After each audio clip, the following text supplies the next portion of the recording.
নমস্কার প্রিয় দর্শক, আমি আরজা কিচেন থেকে আবারও হাজির হয়েছি নতুন একটা রেসিপি নিয়ে। আজ আমি আপনাদের সাথে সুজির ভাজা পিঠের রেসিপিটি শেয়ার করব। বন্ধুরা, আজ পয়লা বৈশাখ, সবাইকে জানাই শুভ পয়লা বৈশাখ। বন্ধুরা, আজ পয়লা বৈশাখ, বিভিন্নভাবে এই মিষ্টির রেসিপি আপনারা আপনাদের সপরিবারের জন্য জানি পরিবেশন করবেন। বন্ধুরা, আজ আমি যে রেসিপিটি আপনাদের সাথে শেয়ার করব আমার মায়ের কাছ থেকে শিখেছি। বন্ধুরা, আমার মায়ের হাতের রেসিপি, তাই আমার কাছে কিন্তু এই রেসিপিটি খুব স্পেশাল। একদম ঘরোয়া উপকরণে একদম সুস্বাদুভাবে এই রেসিপিটি মা আমাদের জন্য বানাতো। আজ মায়ের দেখেই শিখেছি এই রেসিপিটি কিভাবে বানাতে হয়, তাই এই রেসিপিটি আজ আমি আপনাদের সাথে শেয়ার করলাম। আশা করব ভালো লাগবে। তাহলে চলুন বন্ধুরা, রেসিপিটি দেখে নিন। সুজির ভাজা পিঠে বানানোর জন্য সবার প্রথমে লাগছে সুজি। আমি এখানে এই গ্লাসটাতেই সবকটা উপকরণ মাপ করে নেব। এখানে আমি ছোট গ্লাসের 1 গ্লাস মতো সুজি নিয়েছি। এবার এখানে দিয়ে দেব বন্ধুরা ময়দা। আমি এখানে সুজির ডবল পরিমাণ ময়দা দেব। আমি এখানে ওই গ্লাসটারই 2 গ্লাস মতো ময়দা দেব। এখানে বন্ধুরা চাইলে আপনারা কাপও ব্যবহার করতে পারেন। যে কাপ ব্যবহার করবেন সেই কাপেই সমস্ত উপকরণগুলো মাপ করে নেবেন। আর দিয়ে দেব 1 কাপ মতো, মানে যে গ্লাসটা নিয়েছি 1 গ্লাস মতো চিনি, আর দিয়ে দেব স্বাদ মতো নুন। বন্ধুরা, এখানে কিন্তু সুজির ডবল হবে ময়দাটা, আর সুজির মাপ অনুযায়ী কিন্তু চিনিটা দেবো।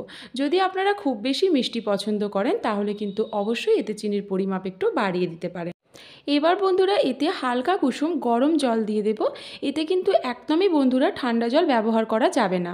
এইখানে আমি যে গ্লাসটা ব্যবহার করেছিলাম, প্রথমে 1 গ্লাস মতো গরম জল দিয়ে একটা ব্যাটার প্রথমে তৈরি করে নেব। দেখুন বন্ধুরা, এটাকে ঘুরিয়ে ঘুরিয়ে ব্যাটারটা যত ভালোভাবে মসৃণ হবে এই রান্নাটা কিন্তু ততটাই সুস্বাদু হবে। দেখুন বন্ধুরা, 1 গ্লাস জল দিতে কিন্তু হলো না, এখানে আরও 1 গ্লাস জল আমি মিশিয়ে দেব। এখানে বন্ধুরা আমার মোট 2 গ্লাস মতোই জল লেগেছে। প্রথমে আমি 1.5 গ্লাস মতো জল দিচ্ছি। দেখুন বন্ধুরা, জল দিয়ে আমি ব্যাটারটা তৈরি করার চেষ্টা করছি, কিন্তু ব্যাটারটা সম্পূর্ণভাবে কিন্তু হলো না। এখানে বন্ধুরা আমাকে আরও এখানে যে গ্লাসের জলটা বাকি ছিল সেই জলটাও দিয়ে দিতে হলো। এখানে মোট আমি 2 গ্লাস মতনই জল ব্যবহার করেছি। এখানে জলের পরিমাপটাও কিন্তু বন্ধুরা জেনে নিলেন, তবে আপনারা কিন্তু একসাথে অনেকটা জল একদমই দেবেন না। আর ব্যাটারটা দেখুন, বেসনের গোলা যেরকম আমরা তৈরি করি চপ বা বেগুনি ভাজার জন্য, সেরকমই কিন্তু গোলাটা তৈরি করতে হবে। দেখুন একদম লেগে যাচ্ছে না, আবার একদম যে খুব পাতলা তাও কিন্তু বন্ধুরা নয়। এই ব্যাটারটা বন্ধুরা এরকমভাবে মেখে দিলেই হবে না বন্ধুরা, জাস্ট গুলিয়ে নিয়ে রাখলেই হবে না। এই ব্যাটারটাকে অনবরত এইভাবে ঘুরিয়ে ঘুরিয়ে একদম হালকা করে দিতে হবে। যত এটা হালকা হবে ততই কিন্তু একদম ফুলকো হবে আর সুস্বাদু হবে ভেতর থেকে। খুব ভালো করে সুজির ব্যাটারটাকে ফেটানোর পর এটাকে 15 মিনিটের জন্য ঢাকা দিয়ে রাখবো। ফিরে এলাম বন্ধুরা 15 মিনিট পর। দেখুন ঢাকাটা আমি খুলে দিয়েছি। আবারও বেশ কিছুক্ষণ সময় ধরে এটাকে ভালো করে নাড়াচাড়া করে মিশিয়ে দিতে হবে। এটা কিন্তু বন্ধুরা যত ভালোভাবে ফেটানো যাবে ভেতর থেকে ততটা সুস্বাদু হবে। একবার বন্ধুরা খুব ভালো করে একটু কষ্ট করে ফেটিয়ে দেখবেন, তারপর এটা তৈরি করবেন, দেখবেন কতটা ভেতর থেকে সুস্বাদু হয়।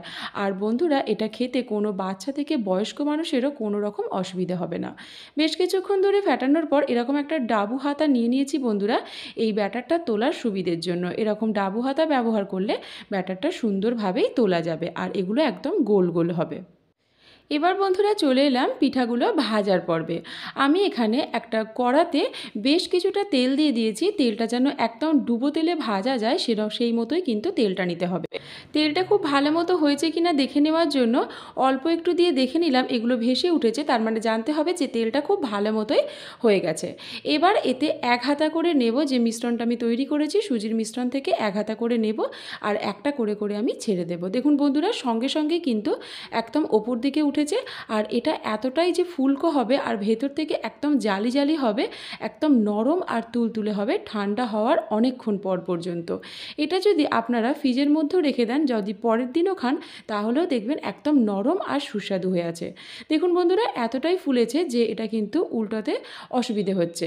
এবার এই ছান্তার সাহায্যে একটু ভালো করে চেপে চেপে ভেজে নিলাম, আর দেখুন বন্ধুরা যখনই গোল্ডেন কালার চলে এলো তখনই কিন্তু আমি তুলে নিলাম। এইভাবে একই পদ্ধতিতে সবকটা সুজির ভাজা পিঠে আমি তৈরি করে নেব। একদম তৈরি হয়ে গেছে সুজির সুস্বাদু ভাজা পিঠার রেসিপি। বন্ধুরা, আমার আজকের রেসিপি কেমন লাগলো? আমার আজকের রেসিপি ভালো লাগলে অবশ্যই লাইক বা কমেন্টের মাধ্যমে জানাবেন। প্লিজ যদি নতুন দর্শক হয়ে থাকেন অবশ্যই আমার চ্যানেলটিকে সাবস্ক্রাইব করে আমার পাশে থাকার অনুরোধ করলাম। সবাই ভালো থাকবেন, সুস্থ থাকবেন। আমার আজকের রেসিপিটি দেখার জন্য সবাইকে অনেক অনেক ধন্যবাদ।